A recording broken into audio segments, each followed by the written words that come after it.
What up, Black Hat Army? It's your boy El Gato Negro. We are here with a special guest. He is not only a friend, but also a professional client of ours here at El Gato Studios. And today I have the honor and the privilege of introducing veteran service member, Mr. Claude Cintron. Thank you for having me in, man. Thank you, brother. Thank you. And one of the main things that we want to highlight here in this specific episode is one, who he is, but two, what we're doing here at El Gato Studios alongside his vision, his dream, and the lifelong work. So with that being said, Mr. Claude, please introduce yourself to the Black Hat Army.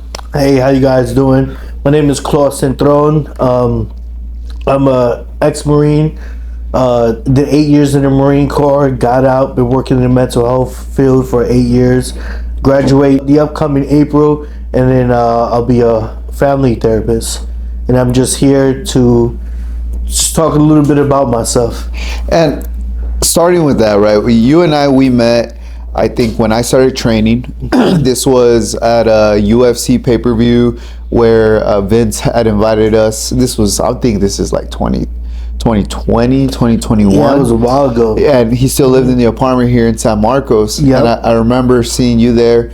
And then I believe one time it came to Self-Made Training Facility, right? Yep. You trained with us once there, and then here and there. So the great thing is, you know, from the get, you've always been a stand-up guy, very respectful, very humble, Appreciate man. that. And to this day, you know, that's one thing that I truly respect about you.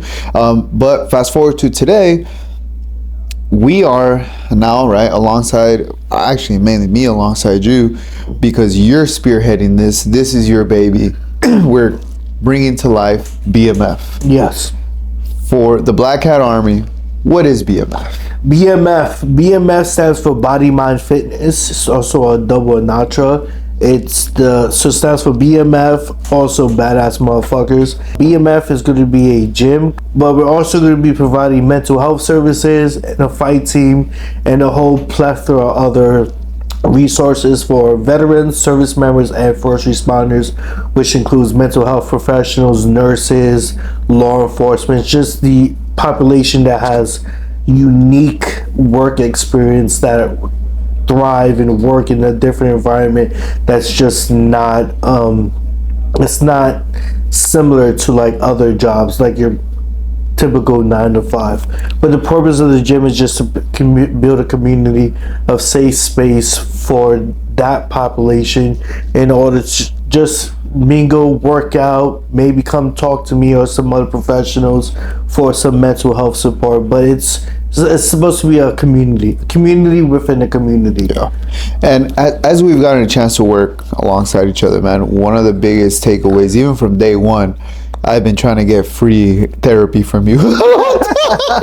and man, let me tell you, like, even on the simple conversations that we've had as an athlete, as an entrepreneur, and as a man, like the transitions and the acceptance and analysis that I've been able to have due to the tools that you've helped me with willingly or not willingly, like, man, it speaks a lot, right? And when I actually got to see you on a podcast with one of your buddies, one of the biggest things that was like very impactful for me was what you're doing here. And you're building a bridge for service members and veterans who are lost, who are no longer have an identity. Exactly. Because not that they weren't prepared, is that they weren't ready for that transition. Because one thing is, right, like I learned from you, mainly what I've learned from you is you go from structured to having something to stand for. You have a brotherhood, and then the next day,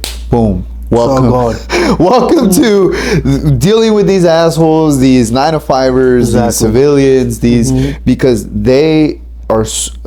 civilians, myself included, are so numb to what service members do and the sacrifices that are made behind the scenes.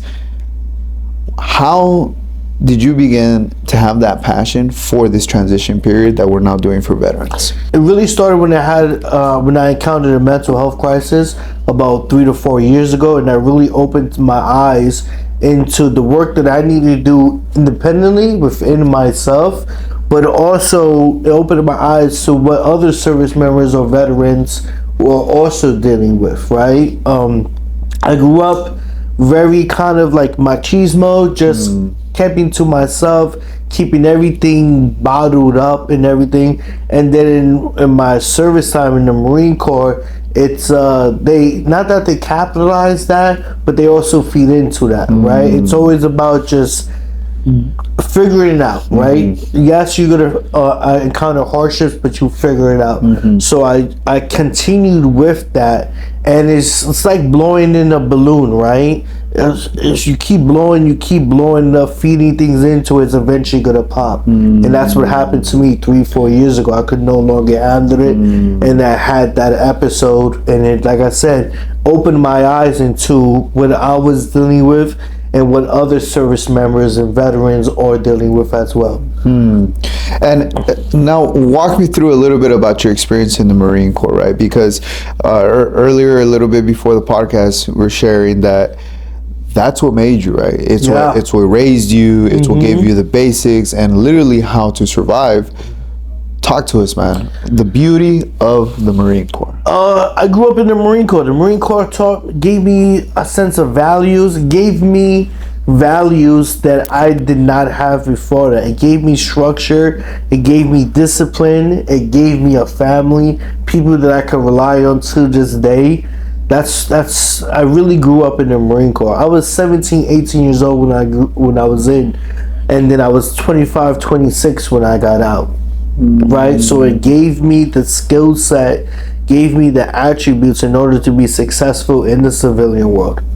And if I'm remembering correctly from the previous podcast, you mentioned that before the Marine Corps, you were in the Navy, right? Or No. you were, or how was it? A non-infantry. That's what you. Yes. So when I initially joined, my initial contract was for infantry, right? But moms wouldn't sign off of it just because she didn't want me to go to war and all this other good stuff.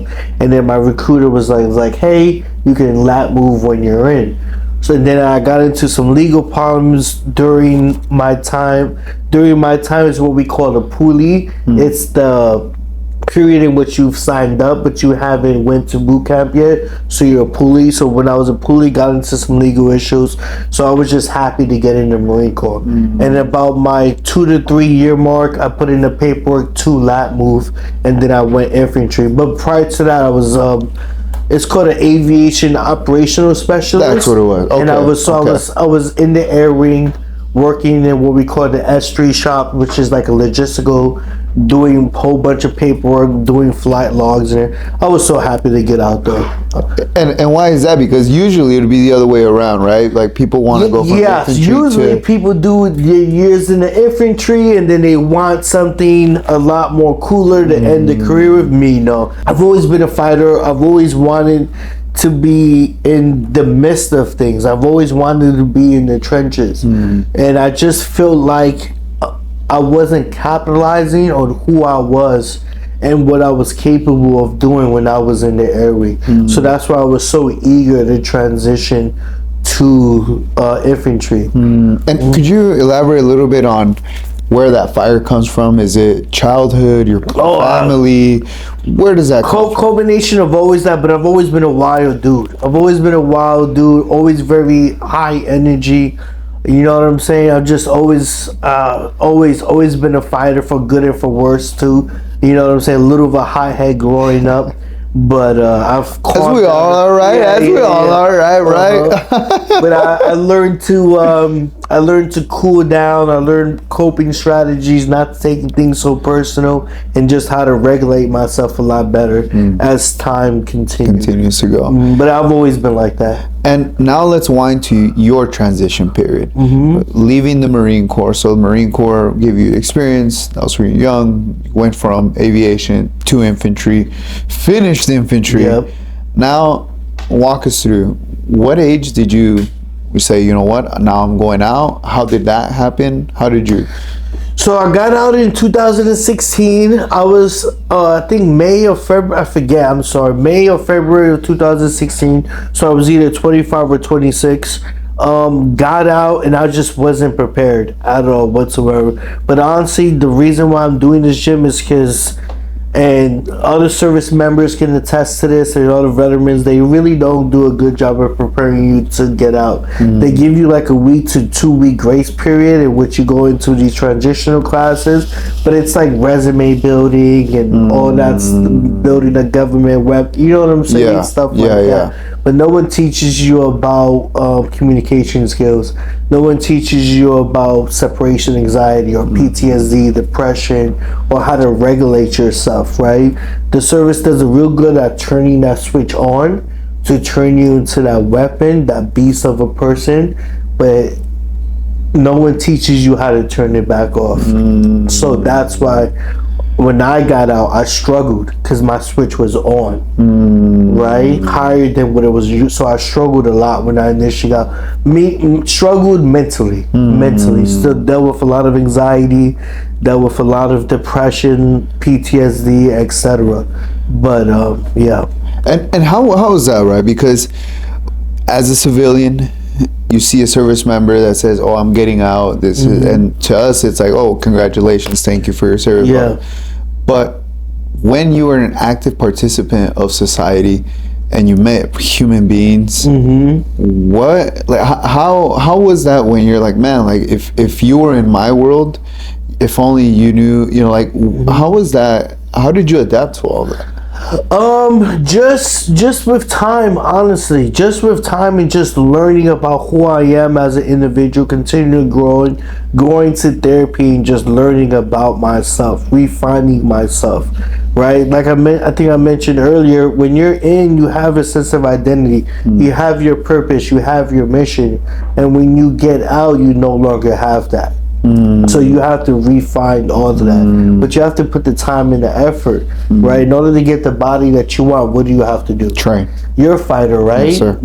How do you compete at the level that you do? What do you have to do? You have to train. You have to put that work in. You have to, right? Same thing for transitional vets and service members. You have to put that work in to refine yourself. You have to retrain. You have to relearn. Everything. Right? It's like a whole nother life. It's like you're creating a whole nother person, because who you were when you were in is not consistent with who you need to be when you get out. It's two separate people, two different mentalities. So training, learning how to adapt into this new life called the civilian world. That's crazy, because I've as a civilian, is just, again, it's so easy to look at it from an outside perspective and just, okay, it's easy. Why isn't he figuring it or she figuring it out? It should be this easy. Why don't they understand that? Could you talk to us? Why is it not that easy? It's not that easy because, using my branch as an example, I was in the United States Marine Corps. I did 8 years, right? The Marine Corps is about having the same mentality, right? One body, one weapon. Everyone's on the same page, right? Everyone knows what they're supposed to be doing, etc. In order to get the mission done, in order to do the things that we're asked to do, if and when you forward deploy, let's say I didn't have the opportunity to experience combat, right? Even though I was infantry, I did not have what we call a dirt deployment, right? But we train for that every single day in order to get you in that mentality, right? And the Marine Corps does an exceptional job at doing it. That's all you do is train, training to fight, right? When you get out, what are you training for? You know what I'm saying? You no longer know what you're training for. So that switch has been put, you know what I'm saying, has been turned on, but no one teaches you how to turn it back off or dial it down, right? All that energy, that mentality, all that ethic that you learn, that honor, courage, commitment, all the discipline, all the war tactics, everything that you've done while you were in, is no more applicable to when you get out.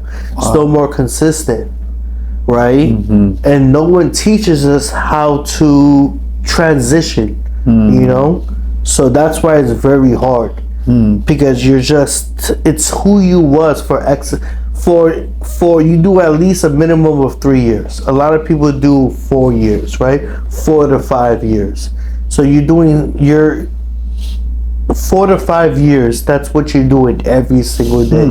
How can you turn that off in a week? Because you don't. That's all you know. Exactly. That's all you know. So that's why it's very hard for veterans to really transition now, because that's all they know. You know what I'm saying? And then they get out, and then they're like, "Oh, what's this?" You know what I'm saying? I remember when I got out. I got out in 2016. I went to school immediately. Started going to school for my undergrad getting my bachelor's in psychology, and I was doing private security just because I felt like it was an easy transition, going from infantry doing security, just something low key to put more, you know what I'm saying, extra money. And then this was my mentality. This was my mentality back then. It's not how it is now. My supervisor was just fat as fuck and just lazy. And I'm just like thinking, how is this fat fuck my supervisor? How is this guy leading me? You know what I'm saying? How is this guy more qualified than, you know what I'm saying? And I just had total disregard to him. Didn't pay him any attention. Gave him the most minimum respect. Why? Because that was my mentality still. You know, my mentality again. You had to be physically fit. You had to be efficient. You had to have a strong work ethic. Correct. Right? And while we're told civilians are nasty. They're disgusting. You know what I'm saying? So you don't want to be that. So then I'm out. So then that mindset carried on. And that's a great point, because that's actually something that I'm very curious about, is because I have to agree, civilians, they are pretty nasty. They are. You guys are not wrong, bro. Like, for real. And on this topic, when you got out, was there ever a moment where you looked at civilians, you're like, damn, I can't believe I served for you? No, that was never my mentality. My mentality was more like, how can you live with yourself like that? You know what I'm saying? Because my mentality, like I said, you had to have a strong work ethic. You had to move fast. You had to be physically in shape, or at least look the part, right? So when I saw civilians not reflecting that, I just thought, oh, you're just fucking disgusting. You must be lazy. You must be, which they are. You know, some, but we also don't know what they've been through, right? True. We don't. Everyone has different lifestyles, right? That's why we're the 1%. Only, I think it's less than 1% of people in the U.S. population is served in the military, right? But that's a specific reason. Correct. But no one teaches you that. Correct. You just, that becomes, not that no one teaches that, you think that's your norm. Because you've done so many years, every single day you live the lifestyle. Does that make sense? So then your expectations are a lot different than yourself, right? We grew up in two different worlds. 100%. Right? 100%. So your expectations, your standards are going to be a lot more different than mine, right? Or if I put 25-year-old Claude compared to who you are now, they have two different standards, two different expectations. Especially now, I'm 35 years out. I'm a lot different than I was 10 years ago, you know? Because I've learned, I've grown, and I've adapted. Yeah, well, you look very young, bro. 35 serves you well. Thank you, appreciate it. For sure. And speaking on that, right, like, I do have more questions on this topic, but I want to brighten up the mood a little bit. Okay. You are in phenomenal shape. Thank you, appreciate it. And let's talk on the topic on why now we're combining your journey as a therapist and getting into psychology and all that, and where does that meet physical fitness? They're combined, right? I feel my best when I'm physically active, right? When I'm in shape and I look the part, I feel the most amazing. Call me shallow, it is what it is. I feel the best when I look the best, right? And I agree. But also, it also has a lot to do with what's going on inside of your body, right? As you know, the more that you take care of yourself, the better you're gonna operate, right? Correct. If I've been slacking on my diet or my eating lifestyle is not consistent, it's not healthy. It affects my sleep. It affects my mentality.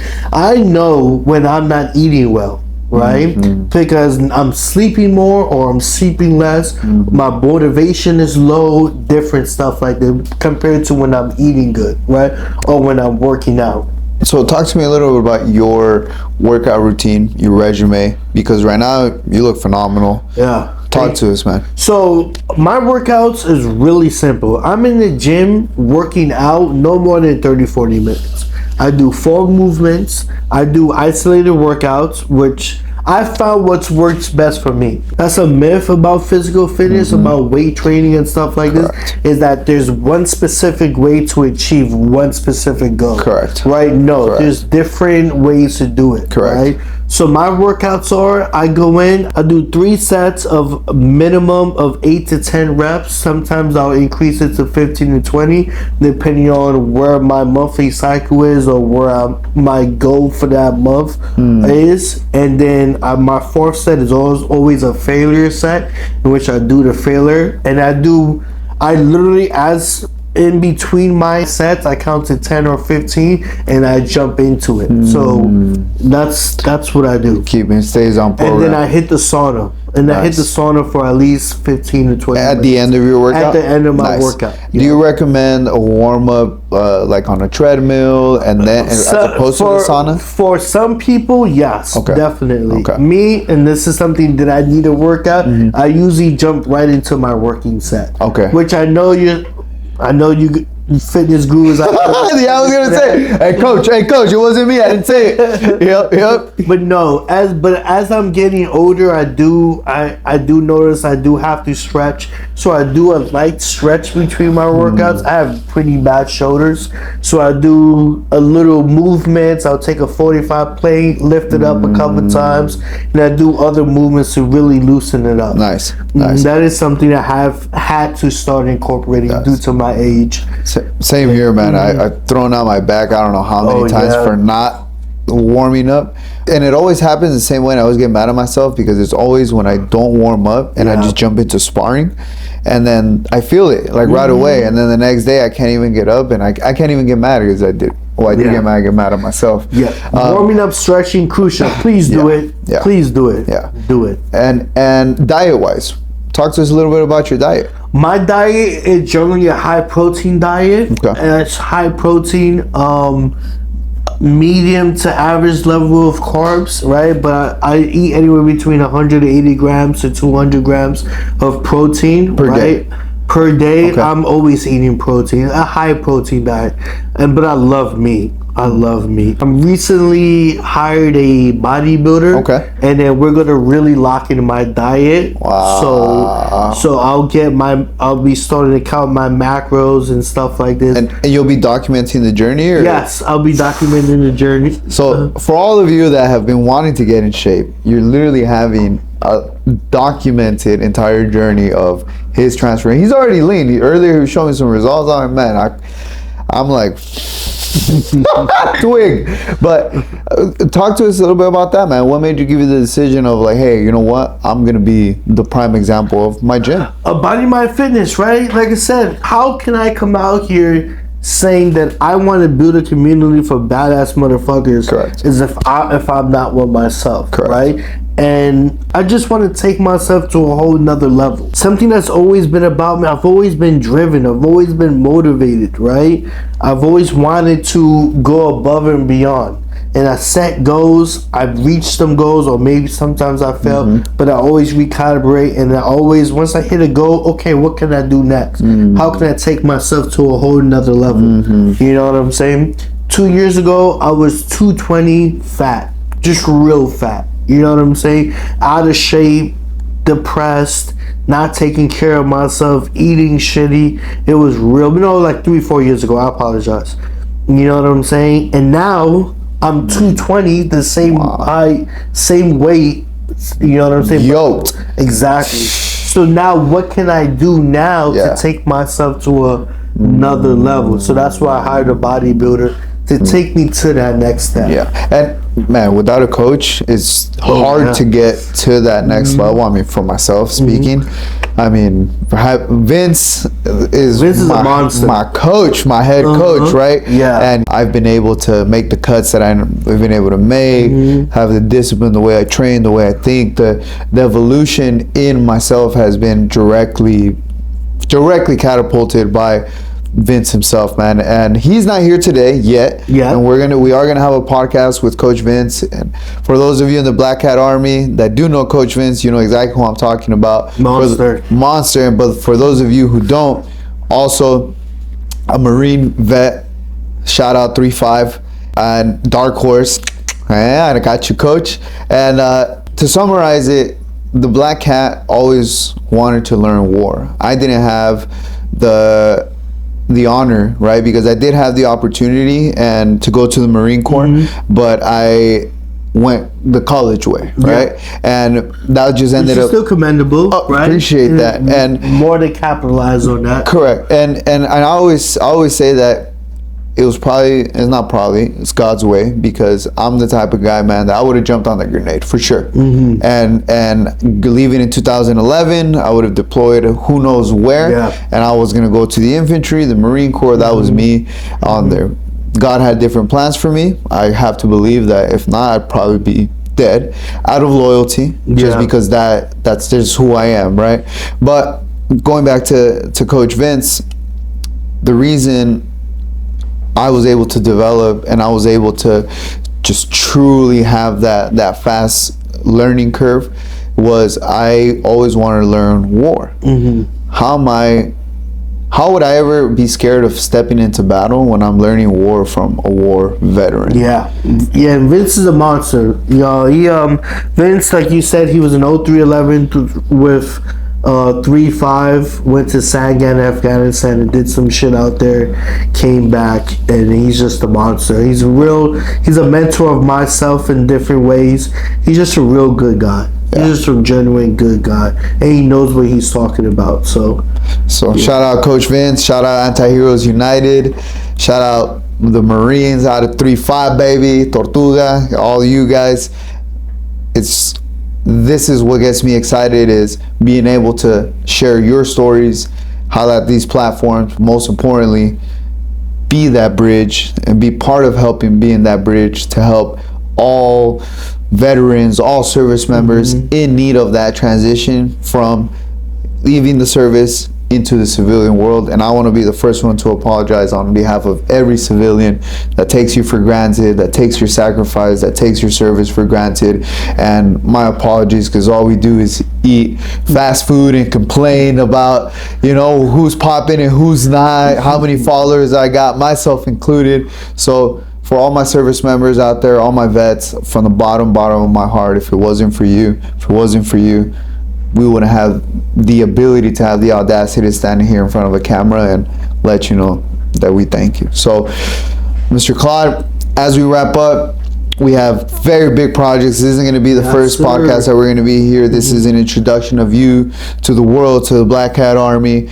But what we do have in store and what we will go ahead and start dropping is that we have a webinar coming up where we're going to introduce a lot of techniques, a lot of beginning to build a community for veterans in transition. Talk to us a little bit about what you have planned for that. Yeah, so we're going to be talking a lot of things. We're going to talk about emotional regulation, right? Learning how to manage your emotions the way you're feeling. Because while you're you're told to either stifle certain emotions or to let that anger out in one avenue. So we're going to learn different coping strategies in order to how to really regulate yourself. We're going to learn communication skills, right? We're going to learn how to really talk about the things that we've been through, how to be open about ourselves, stuff like that. So those are two brief things that we're going to talk about. We're going to talk about a plethora of other things as the time progresses. Correct. But we're going to begin with emotional regulation and communication. Correct. And we will be having this entire interview posted here on YouTube. We're going to have all of our amazing clips, all the awesome content that we shot today. I can't wait to share that with you.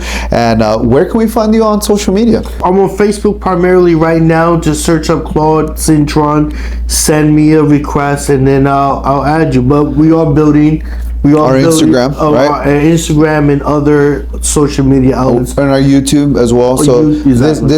this video will be on my channel. However, we will be building his YouTube channel on his own podcast, interviewing more vets, interviewing more successful stories, man. Yeah, right? Positivity. We're gonna be interviewing veterans, active duty service members. I have some mental health professionals that are personal trainers. I have 3 bodybuilders off the top of my head they're active bodybuilders, personal trainers, and they have military background. We have a lot of special guests coming soon. A lot of people. I'm looking forward to it. And one of the last questions is, why North County? North County, why? Because it has a vast amount of opportunities in order to support veterans, service members, and first responders. And because you have Camp Pendleton right there, which is the biggest Marine Corps base, right? And North County is beautiful. If you've ever been out of Southern California, come visit the North County area, even San Diego, even though that's a little bit more south.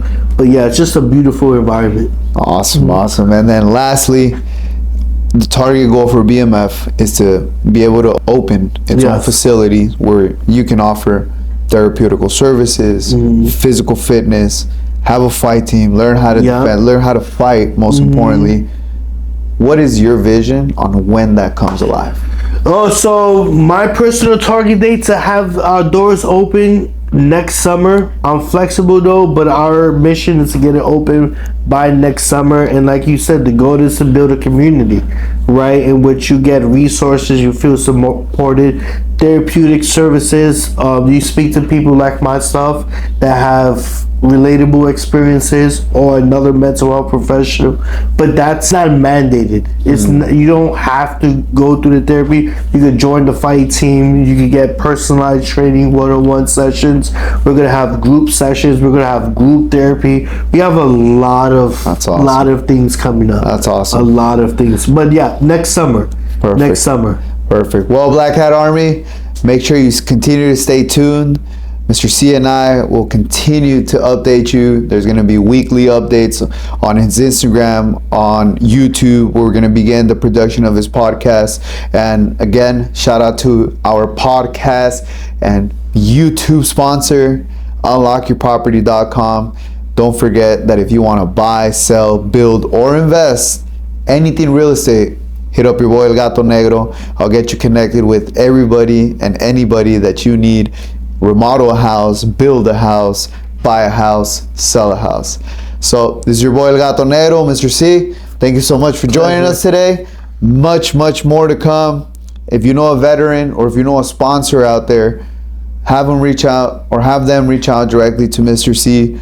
This is all for the greater purpose of helping every single veteran out there become a successful civilian in that transition. With that being said, El Gato Negro, checking out. Let's go.